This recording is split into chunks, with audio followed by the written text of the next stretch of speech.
I clock in at Brennan's Hardware 6 days a week at 7:30 sharp. Same khaki jacket, same steel-toed boots, same routine that's kept me steady for 12 years. The register knows my fingerprint. I know every bolt, every pipe fitting, every brand of paint thinner we carry. People say I'm dependable. I take that as a compliment. Jenna says I'm predictable. She doesn't mean it as one. Tuesday evenings, I coach Tommy's Little League team at Riverside Park, the Wildcats. 9- and 10-year-olds who can barely hold a bat, but they try. I like the trying part. I like watching them figure out that effort matters more than natural talent. Jenna used to come to games. Back when we were newlyweds, she'd sit in the bleachers with oversized sunglasses and iced coffee, waving at me between innings. The other parents noticed her immediately. Auburn hair that catches light perfectly, green eyes that make people stop mid-sentence, this way of laughing that makes everyone want to be the reason she's smiling. Dave Patterson told me after our first game that season, "You're lucky to have her." His wife nodded along, that conspiratorial look women get when they're sizing up another woman's relationship. "She's beautiful, and so supportive." I nodded because that's what you do. You pretend the compliment sits right instead of feeling like something sharp. That was 3 years ago. Now the bleachers feel emptier, not because fewer parents show up, but because I stopped looking for her face. I asked her last month while she painted her nails at the kitchen table, "Why don't you come to Tommy's games anymore?" Crimson red, the same shade she wore on our wedding day. She didn't look up. "I get migraines from the sun." "It's evening. The sun's not that strong." "The noise, then. All that yelling and cheering." I wanted to point out that she never complained about noise when she went to happy hour with her book club friends. But I didn't. You learn to pick your battles after 8 years of marriage. The migraines started around the same time she began caring more about our house's appearance. Not the inside, that was always magazine perfect, but the outside. The lawn had to be cut in diagonal patterns. The flower beds needed seasonal updates. The mailbox required fresh paint every spring. She mentioned one Saturday while I read the sports section, "The Hendersons put in new landscape lighting. It looks expensive." I glanced up. Their lighting did look expensive. Also, unnecessary. "Ours is fine," I said. Fine isn't the same as impressive. Sometimes I think you don't care how we look to other people. The way she said "we" made it sound like she meant I. At work, I know my place. I'm good at explaining pipe fittings to confused homeowners, ordering inventory, training new employees who don't last 6 months. But I'm not the guy customers remember by name. I'm steady, reliable, invisible in all the ways that matter for keeping a job, but don't matter for keeping a wife's attention. Mr. Brennan calls me his right-hand man, which sounds important until you realize it means I do the work that keeps the store running while he handles the work that keeps it profitable. He's the face, I'm the foundation, and foundations stay underground. Maybe that's why I love coaching. On the field, I'm visible. The kids listen when I explain how to position their feet for a better swing. Parents nod when I suggest batting order changes. For 2 hours every Tuesday, I'm not background noise. Tommy notices things. He's 10, but he notices when his mother starts speaking to me in that patient tone people use with children. He notices when she stops asking about my day and starts talking about her own before I've said hello. He notices when dinner conversations happen around him instead of including him. He said last week while we drove home from practice, "Mom doesn't ask about baseball anymore." I adjusted the rearview mirror to see his face. "What do you mean?" "She used to want to know if I got any hits. Now she just asks if I had fun." He kicked his cleats against the floor mat. Had fun is different than did good. Smart kid. Smarter than his father, apparently. Tuesday night after last week's game, we beat the Tigers 7-4. Tommy got 2 RBIs. I came home to find Jenna on the couch with her book club novel, something thick and literary with a depressing cover, wine beside her, classical music playing softly. She asked without looking up, "How was the game?" Good. Tommy had a great night. That's nice. She turned a page. I ordered Thai food. It's in the fridge if you want to heat some up. I stood in the kitchen doorway, still holding my coaching bag, watching her read. The classical music filled the space between us like fog. I wanted to tell her about Tommy's double, about how he'd remembered to keep his elbow up. I wanted to share the moment when he looked toward the bleachers after his hit, searching for someone to celebrate with. Instead, I reheated pad thai and ate it standing up while she read about other people's lives.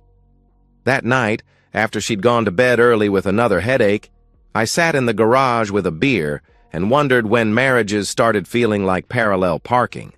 Two people maneuvering around each other in tight spaces, careful not to touch, both trying to fit into spots that might not be big enough.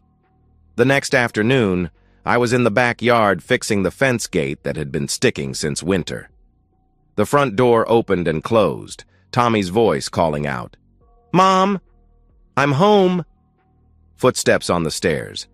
Tommy's room door closing. Normal sounds of a kid dropping his backpack and avoiding homework. I kept working on the gate, tightening screws and adjusting the latch. Simple problems with simple solutions. Everything has a logical fix if you know where to look and you're willing to use the right tools. 20 minutes later, Tommy appeared in the backyard. "Dad? Can I ask you something?" I looked up from the screwdriver. "Sure, buddy. What's up?" He shifted his weight from foot to foot, the way he does when he's thinking through something complicated. "When I got home from school today, Mr. Patel was in your room with Mom." The screwdriver slipped in my hand and scored a line across the gate post. I don't confront Jenna that night, or the next morning, or the morning after that. Instead, I drive to the electronics store 20 minutes across town during lunch break and buy a small wireless camera, the kind marketed for home security, with cloud storage and motion activation. The sales kid explains the features with enthusiasm. It's basically invisible once you set it up, streams directly to your phone, records everything to encrypted cloud storage, motion activated so you don't waste storage space. I nod and pay in cash. The receipt goes in my wallet, filed behind my insurance cards where Jenna never looks.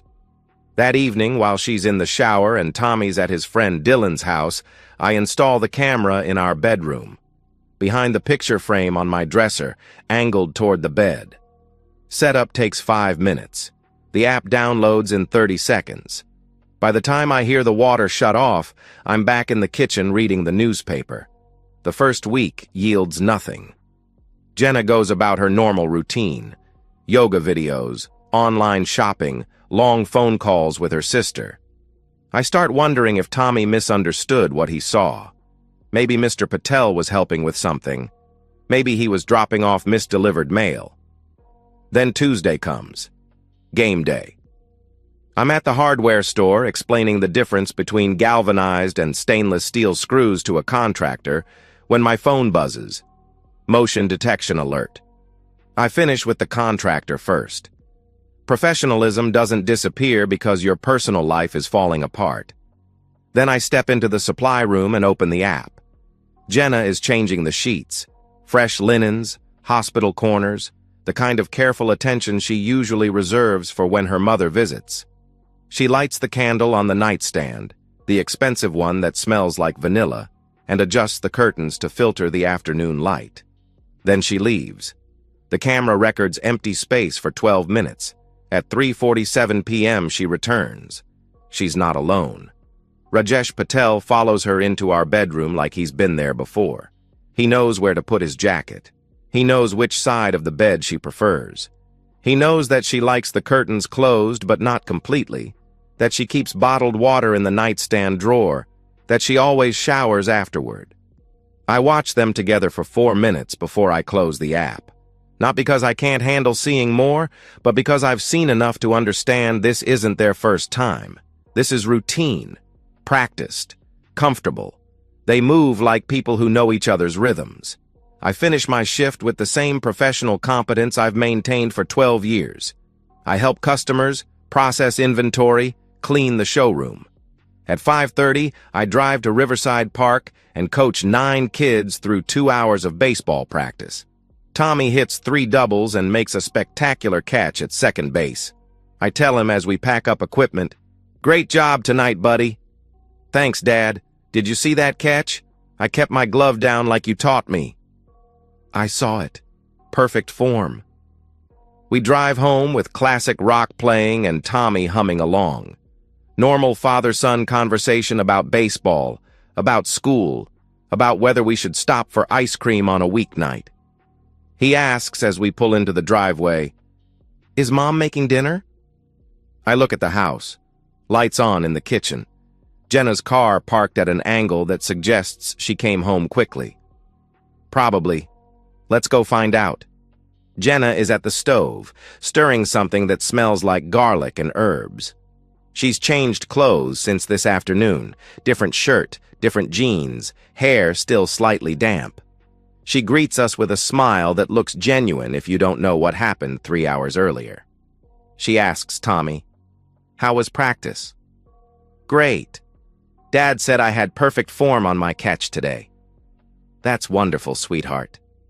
She kisses the top of his head and glances at me. "I made chicken piccata. Thought we could eat as a family tonight." Family dinner. On the same day, she spent the afternoon in our bed with our neighbor. The contradiction should make me angry, but instead it makes me curious. How does someone compartmentalize that completely? I eat the chicken piccata. It's perfectly seasoned.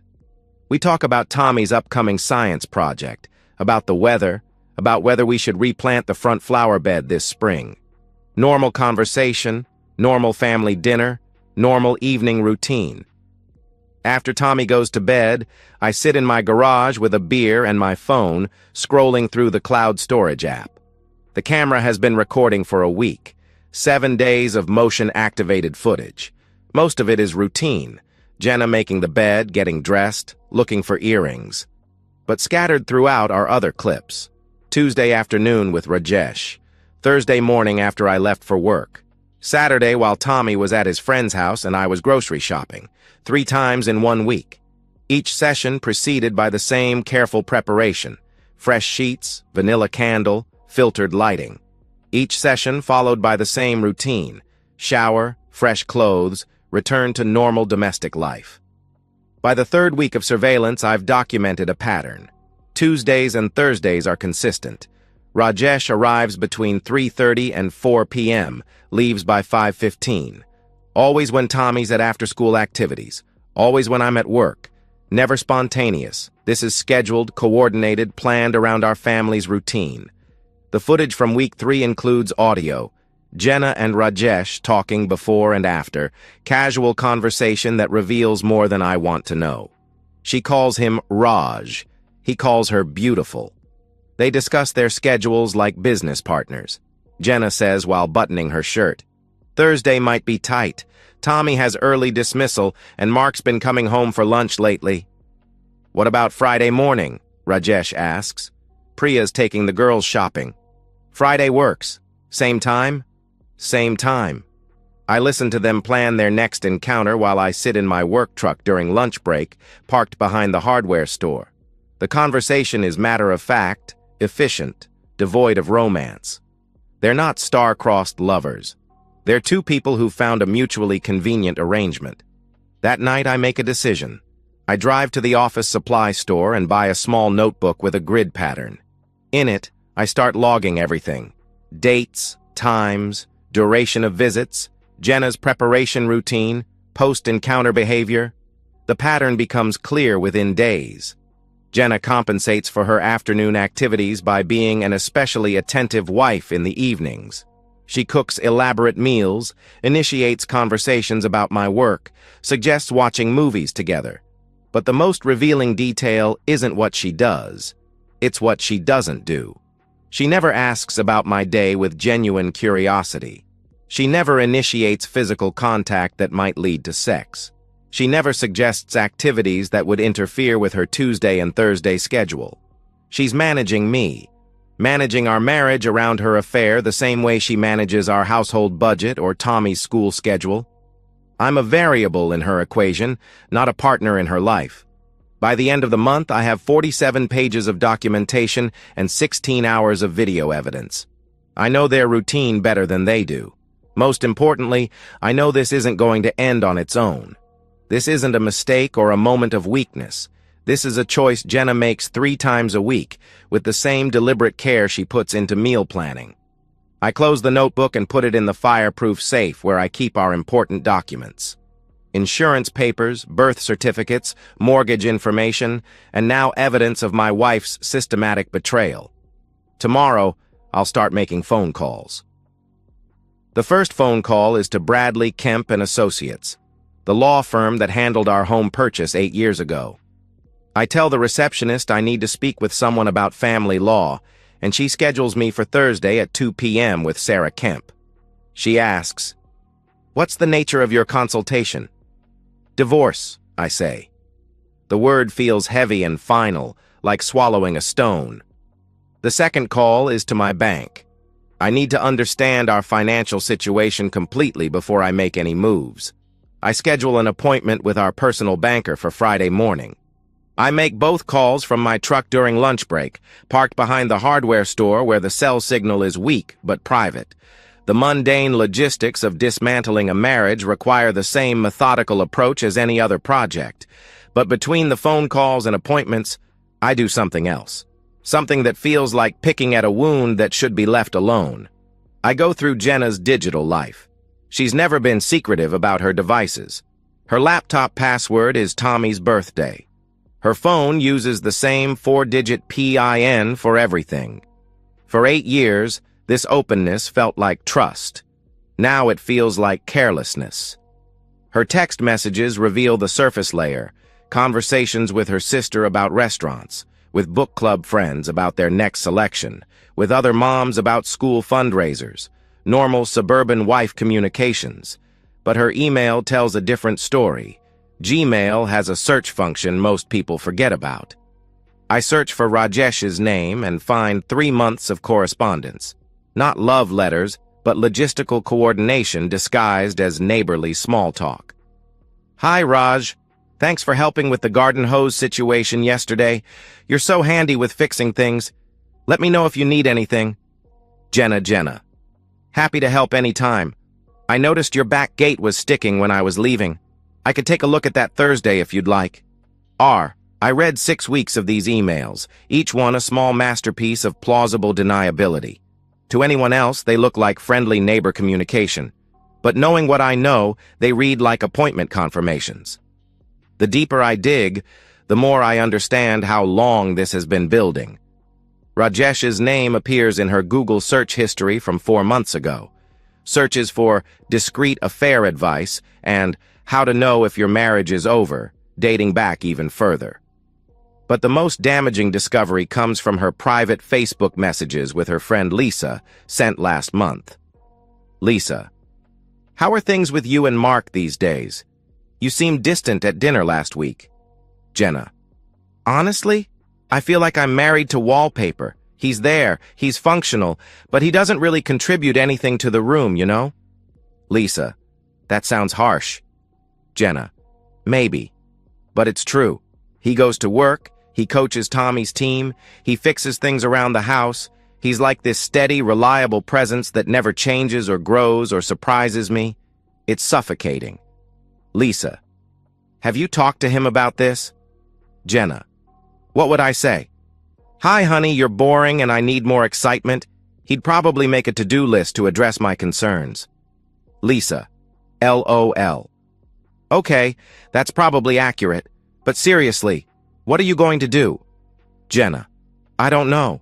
Sometimes I think about what my life would be like with someone who had more ambition, more passion, someone who made more money or had a more interesting career. Mark's sweet, but he's so average, and I'm not sure average is enough anymore." I read that conversation 3 times, each time feeling something cold and sharp settle deeper in my chest. Not heartbreak, that would require surprise. This feels more like confirmation. She's bored with me. Has been for longer than I realized. The affair isn't about passion or romance. It's about escape from a marriage she's outgrown, with a man she considers fundamentally insufficient. I keep reading. Jenna. The worst part is how grateful he is for everything. Like, pathetically grateful. I cook dinner and he acts like I've performed some miraculous feat. I dress up for date night and he looks at me like he can't believe someone like me would be with someone like him. Lisa. That doesn't sound like the worst thing in the world. Jenna. It is when you realize it means he's settled for a life that's smaller than what he could have. And by extension, I've settled too.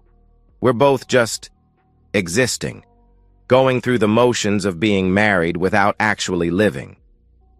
The conversation continues, but I stop reading. I've learned what I needed to know about my wife's perspective on our marriage and my place in her life. I'm not a husband to her. I'm a service provider, someone who maintains the infrastructure of her domestic life while she pursues more stimulating experiences elsewhere. But the most illuminating discovery comes from her browser history, buried in late-night Google searches from 2 weeks ago. How to leave husband without losing house. Pennsylvania divorce laws property division. Can stay-at-home spouse get alimony? Child custody when father works full-time. She's not just having an affair. She's planning an exit strategy. The searches reveal a woman who's already mentally divorced but trying to figure out how to make the transition without losing the financial security that comes with being married to someone who owns a house outright. She wants to leave me, but she wants to keep the lifestyle I've provided. That night, after Tommy goes to bed and Jenna settles in with her book and wine, I sit in the garage with my notebook and write down everything I've learned. Not just about the affair, but about how my wife actually sees me. The picture that emerges is of a woman who's been mentally preparing to discard me for months, but who's smart enough to wait until she's secured better options and minimized her financial risk. She thinks I'm predictable, average, someone who accepts life instead of pursuing it. She's not wrong about any of that.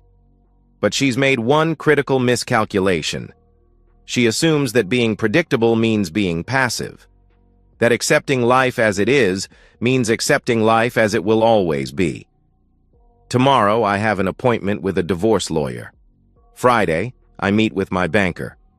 By next week, I'll know exactly what my options are. Jenna can keep thinking I'm average. She can keep believing I'll react predictably to whatever move she makes next. That's going to make what comes next much easier for me and much more surprising for her. Sarah Kemp's office smells like leather and expensive coffee. Floor-to-ceiling bookshelves lined with legal volumes, diplomas from universities I couldn't afford, photographs of her shaking hands with judges and politicians. She says, settling into her chair with a legal pad, "Tell me about your situation." I hand her a manila folder containing printed copies of everything. The emails between Jenna and Rajesh, screenshots of her Facebook messages, bank statements, the deed to our house with only my name on it, documentation of Tommy's school records and my coaching involvement. My wife is having an affair with our neighbor, I say. She's also planning to leave me, but she wants to do it in a way that maximizes her financial benefit. I need to understand my options. Sarah opens the folder and reads silently for 10 minutes. Occasionally, she makes notes or asks clarifying questions. She says finally, "This is very thorough documentation. Most people come in here with suspicions and emotions. You've come in with evidence and facts. I work in retail. Documentation prevents disputes." She smiles at that. "Good principle for divorce law, too. Let me explain your position. First, Pennsylvania is a no-fault divorce state, which means adultery doesn't automatically give you an advantage in asset division. However, it can be a factor in custody determinations, especially if the affair demonstrates poor judgment regarding the child's welfare." I lean forward. What kind of poor judgment? Exposing the child to the affair partner, prioritizing the relationship over parenting responsibilities, that sort of thing. From what you've documented, your wife has been conducting this affair during times when your son could potentially discover it. That's relevant. She flips through more pages. The more significant factor in your favor is property ownership. The house is in your name only, purchased before the marriage with your own funds. That makes it separate property, not marital property. She has no automatic claim to it. What about alimony? Possible, but limited. Pennsylvania alimony is based on need and ability to pay. Your wife has a college degree and work history. She's not completely dependent on you financially, and given that you're not high income, any alimony award would be modest and time-limited. She closes the folder and looks at me directly. Mr. Ellison, I'll be frank. Your wife appears to believe she's in a stronger position than she actually is. If she files for divorce, she'll likely be disappointed by the outcome. If you file first, with this documentation, you'll be in a very strong position for both custody and asset protection. What would that look like practically? Primary custody of your son. She keeps whatever she brought into the marriage plus half of marital assets, but no claim to the house. You'd pay modest child support when he's with her, but given your income and her earning capacity, that wouldn't be substantial. I think about this. Jenna's been planning her exit strategy based on assumptions that aren't legally accurate. How long does the process take? Uncontested, about 4 months. If she fights it, 6 to 12 months. But given the evidence you have, most reasonable attorneys would advise her to settle quickly rather than risk a trial. I schedule a follow-up appointment for the following week and leave with a clear understanding of my legal position. I'm stronger than I thought. Jenna is weaker than she thinks. The meeting with my banker on Friday morning provides equally useful information. Our joint savings account contains $23,000. Our joint checking account fluctuates between $3,000 and $5,000. Tommy's college fund, which I've been funding exclusively, has $31,000. The house is worth approximately $185,000 with no remaining mortgage balance. The banker explains, most of your assets are in your name only. The house, the college fund, your retirement account, the joint accounts are relatively small. This puts you in an unusual position for someone going through divorce. What kind of position? You don't need to liquidate major assets to achieve separation. Most divorced couples have to sell the house because neither party can afford to buy out the other. You don't have that problem. By Friday afternoon, I have a complete picture of the practical realities. Divorce won't destroy me financially. It won't force me to uproot Tommy from his school or his friends. It won't require me to change my lifestyle dramatically. But Jenna doesn't know any of this. She's been planning based on assumptions about marital property rights that don't apply to our situation. That weekend, I start making other calls, strategic calls. The first is to Rajesh's employer. I do some research and discover that his company has a strict ethics policy regarding relationships that could compromise professional judgment. Employees are required to disclose any personal relationships that might create conflicts of interest. I don't call HR directly. Instead, I send an anonymous email to the company's ethics hotline with photographs of Rajesh's car in our driveway, time-stamped during business hours. The message is carefully worded. I've observed an employee of your company regularly visiting a neighbor's home during work hours. This appears to be personal rather than professional activity.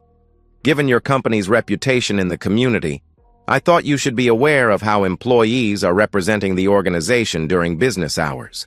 I include Rajesh's full name, his license plate number, and 3 photographs showing his car parked in our driveway at 3:45 p.m. on a Tuesday. No mention of the affair, just documentation of an employee who's not where he's supposed to be during work hours. The second call is to my neighbor, Mrs. Chen, who lives across the street and has always been friendly but observant. I mention casually that I've been working longer hours lately, and I'm concerned about home security while Jenna's alone during the day. I ask, "Have you noticed anything unusual? Cars in the driveway that shouldn't be there, that sort of thing?" Mrs. Chen considers this. "Well, now that you mention it, I have seen Mr. Patel's car at your house quite often when you're not home. I assumed Jenna was helping him with something, or maybe he was helping her. But it does seem frequent." How frequent? A few times a week? Always in the afternoon? I only notice because I'm usually in my garden around that time. I thank her for keeping an eye on things and ask her to let me know if she notices anything concerning. Mrs. Chen is a retired school teacher who prides herself on community awareness. She'll start paying closer attention now, and she'll mention it to other neighbors when the topic comes up naturally. The third call is to Tommy's school counselor, not to discuss divorce yet, but to establish a relationship and create documentation of my involvement in Tommy's education. I tell the counselor, I wanted to schedule a conference to discuss Tommy's academic progress. I coach his baseball team, but I want to make sure I'm equally involved in his school success. The counselor is impressed that I'm taking initiative. Most fathers let mothers handle school communication. We schedule a meeting for the following week, and she notes in Tommy's file that his father is actively engaged in his education. These aren't dramatic moves. They're small, strategic adjustments that will pay dividends later. Establishing my reputation as an involved father. Creating documentation of Rajesh's poor professional judgment. Building a network of community members who've noticed the affair without me having to point it out directly. By Sunday evening, I've laid the groundwork for Jenna's isolation. When our divorce becomes public knowledge, the community narrative will already be established. I'm the devoted father working extra hours to provide for his family. She's the bored wife who entertained other men while her husband was at work. I start picking Tommy up from school more often, taking him to practice early, scheduling weekend activities that don't require Jenna's participation. Not to keep him away from his mother, but to establish that his primary care comes from me. Tommy asks on Wednesday as we drive to practice, "Why are you picking me up so much lately?" "I realized I was missing too much of your day," I tell him. "Work will always be there. You won't always be 10 years old." That night, Jenna asks the same question with less innocent curiosity. "You've been leaving work early a lot this week. Is everything okay at the store?" "Everything's fine. I just want to spend more time with Tommy before he gets too old to want me around." She nods, but I see the calculation in her eyes. My schedule changes affect her schedule. Tuesday and Thursday afternoons are becoming more complicated when I'm picking Tommy up from school instead of leaving him in aftercare. Friday morning, while Jenna's at her yoga class and Tommy's at school, I meet with Sarah Kemp again. This time, I'm ready to file. She asks, reviewing the paperwork, "Are you certain about this timing?" I'm certain. Once we file, there's no controlling how quickly this moves. She'll be served within a week. I think about the conversation I overheard through the bedroom camera yesterday. Jenna and Rajesh discussing plans for next month, talking about spending a weekend together when his wife takes their daughters to visit her parents. They're escalating, becoming careless. "File the papers," I say. I serve Jenna with divorce papers on a Tuesday morning. Not at home where Tommy might overhear, but at her yoga studio where she'll have to maintain composure in front of other people. Sarah Kemp arranged for a process server to handle delivery while I'm at work, maintaining normal routine. The server calls me at 11:15 a.m. to confirm. Jenna received the papers at 10:47 a.m. as she left her hot yoga class. My phone starts ringing at 11:32 a.m. Jenna's number, then unknown numbers, then Jenna again. I let them all go to voicemail and continue helping customers at the hardware store. Mrs. Rodriguez needs advice about refinishing her kitchen cabinets. Normal problems with normal solutions. The voicemails accumulate throughout the day. First confusion and disbelief, then anger, then panic, as Jenna realizes what the papers actually contain. I listen to them during my lunch break. "Mark, what the hell is this? Call me back right now." "I don't understand what's happening. These papers are saying you want custody of Tommy. We need to talk about this." "Mark, please call me. I know we have problems, but this isn't how you fix a marriage. I went to the bank. They said you closed our credit line. What did you do?" The last voicemail comes at 3:22 p.m., her voice smaller and more frightened than I've ever heard it. "Mark, I can't get into our accounts. My credit card was declined at the grocery store. Please, just call me back and explain this. I delete the voicemails and drive to pick up Tommy from school. He's waiting by the flagpole with his backpack and his science project, a volcano made from papier-mâché. I tell him as he climbs into the truck, "Careful with that. All your hard work shouldn't get destroyed in one car ride." "Mom helped me with the baking soda part," he says, settling the volcano between his feet. "She said the chemical reaction is like what happens in real volcanoes, but smaller." Your mom's smart about those things. We drive home with Tommy talking about his science presentation and me thinking about chemical reactions. How stable elements become volatile when they're combined with other substances. How pressure builds until it has to release somehow. Jenna's car is in the driveway when we arrive, but she's not in the house. I find her sitting on the front steps, still wearing her yoga clothes, holding the divorce papers in her lap. She says without looking up, "Take Tommy inside. We need to talk." Tommy asks, seeing her expression, "Dad, is Mom okay?" "She's fine, buddy. Why don't you go work on your homework? I'll help you practice your volcano presentation after dinner." Tommy goes inside, glancing back once at his mother. Jenna waits until she hears the front door close. "What is this, Mark?" "It's exactly what it looks like." "No, it's not. This says you want primary custody. It says I committed adultery. It says you want me out of the house." Her voice is controlled, but I can see her hands shaking. "This isn't real. It's completely real." She stands up, the papers fluttering in the afternoon breeze. "You can't just file for divorce without talking to me first. Our marriage stopped working when you started sleeping with Rajesh Patel." The name hits her like a physical blow. She staggers backward, her face going pale. "I don't know what you think you know, but I know everything, Jenna. I have video. I have emails. I have documentation going back 3 months." I keep my voice level, factual. "I know about Tuesday and Thursday afternoons. I know about the fresh sheets and the vanilla candle. I know you've been planning to leave me anyway." She stares at me with an expression I've never seen before. Not anger or shame, but calculation. She's trying to figure out how much I actually know and what it means for her position. She says carefully, "Even if that were true, we can work through it. People have affairs. Marriages survive. Not this marriage. Not anymore." "What about Tommy? You're going to destroy his family over this." "I'm protecting him from growing up in a house built on lies." She laughs, but it sounds more like a sob. "Protecting him? By taking away his mother? By making sure his primary home is with the parent who prioritizes his welfare over personal gratification?" Jenna realizes I'm not speaking from emotion. I'm speaking from legal strategy, armed with evidence she can't dispute. "My credit cards don't work," she says, switching tactics. "The bank account is frozen." "What did you do?" "I protected our assets from being depleted during litigation. Everything that's legally mine is secured.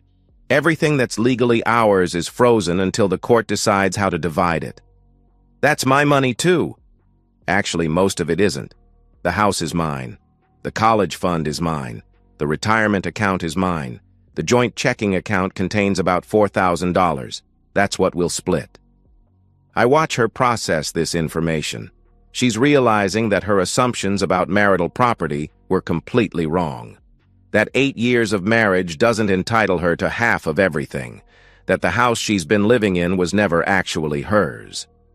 "You can't do this to me, Mark. I don't have anywhere to go." "You have options.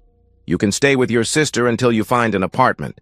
You can move in with Rajesh, assuming his wife doesn't throw him out first.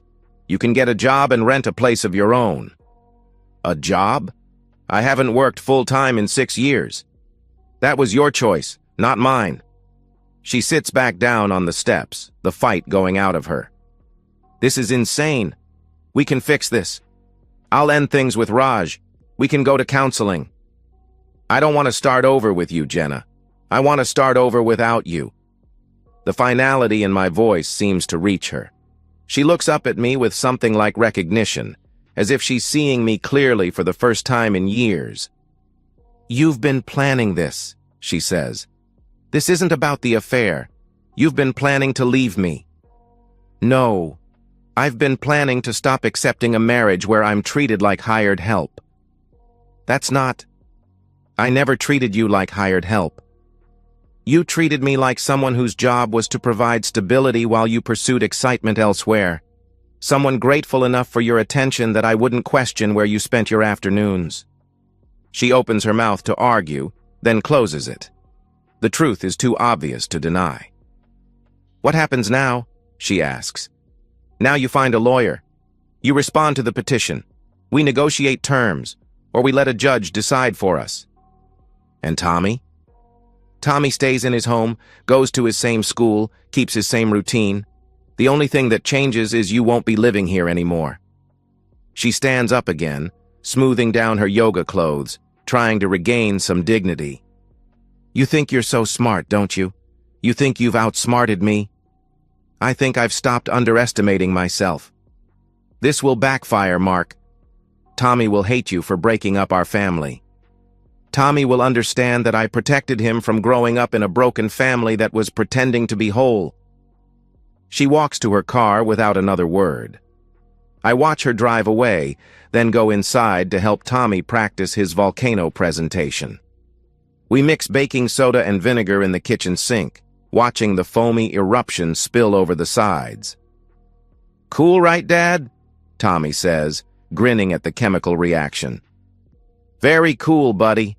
Science is all about understanding how things really work, not just how they appear to work." "What do you mean?" "Sometimes things look stable on the outside, but they're actually building pressure underneath. When that pressure gets released, everything changes very quickly."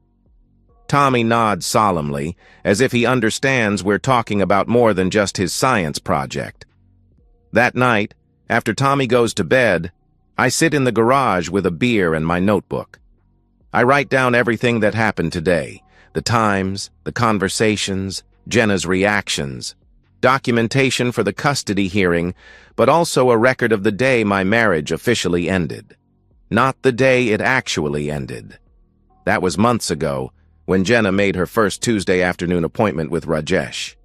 Today was just the day we stopped pretending it was still alive. Tomorrow, Tommy will present his volcano to his science class. It will erupt on schedule, demonstrating the predictable results of combining unstable elements under pressure. Some chemical reactions are explosive but brief. Others burn slowly and completely, leaving nothing behind but ash.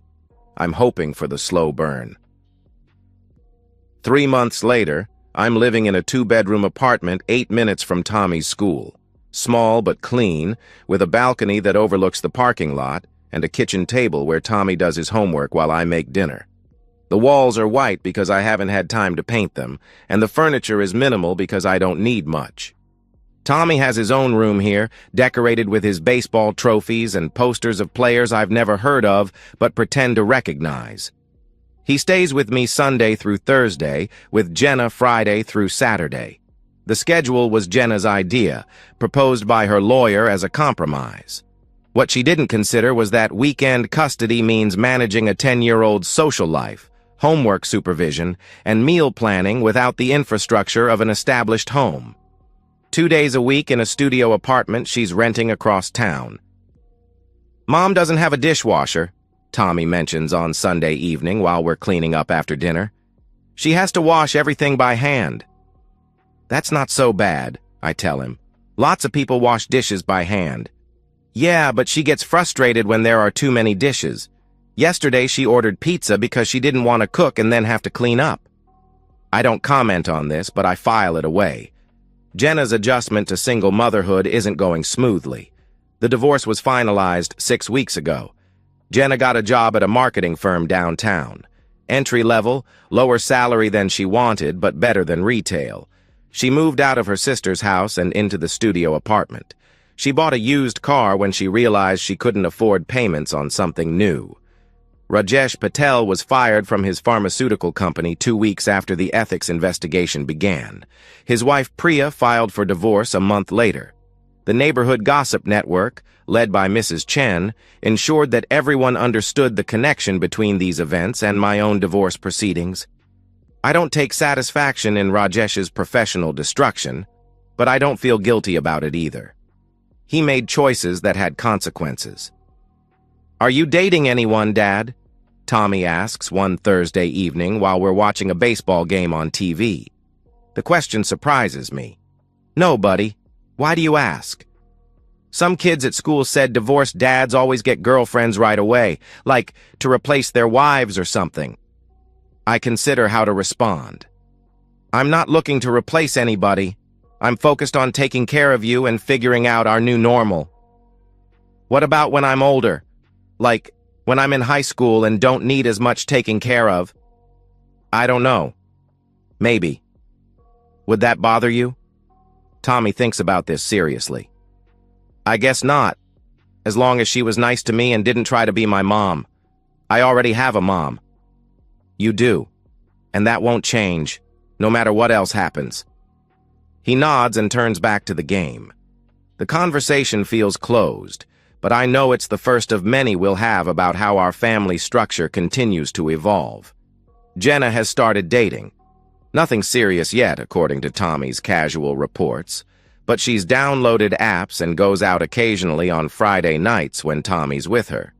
She's struggling with the logistics, finding babysitters, managing her limited budget, maintaining the social life she wants while caring for a 10-year-old every weekend. I don't date, not because I'm opposed to the idea, but because I genuinely don't have the time or energy. My life is full in ways it wasn't during my marriage. Work, Tommy's activities, maintaining our new routine, building the kind of father-son relationship I want us to have. Tuesday evenings at Riverside Park feel different now. I still coach the Wildcats, but my attention is more focused. I notice things about the kids' development that I missed before. I spend more time after practice talking with individual players about their techniques. "Coach Mark, are you coming back next season?" asks Danny, one of our best hitters, as we pack up equipment after practice. "Absolutely. Why wouldn't I? My dad said sometimes coaches quit when they get divorced. He said it's too much stress." "Your dad's not wrong about divorce being stressful," I tell him. "But coaching this team is one of the best parts of my week. I'm not going anywhere." Danny grins and runs off to find his mother. Several other parents have approached me over the season with similar concerns. The consistency of my presence has been reassuring to them and to me. The bleachers during games hold different people now. Parents I've gotten to know better, grandparents who come to watch their grandchildren play, siblings dragged along for family support. I don't scan them looking for Jenna anymore. I don't feel the absence of someone who should be there but isn't. Instead, I watch Tommy at second base, see him execute the defensive plays we've practiced, notice how he encourages his teammates when they make mistakes. He's becoming the kind of player who makes everyone around him better. "Great game tonight," I tell him as we drive home after beating the Eagles 9-3. "Thanks. I think I'm getting better at turning double plays." "You are. Your footwork is much smoother than it was at the beginning of the season. Will you keep coaching when I'm too old for Little League?"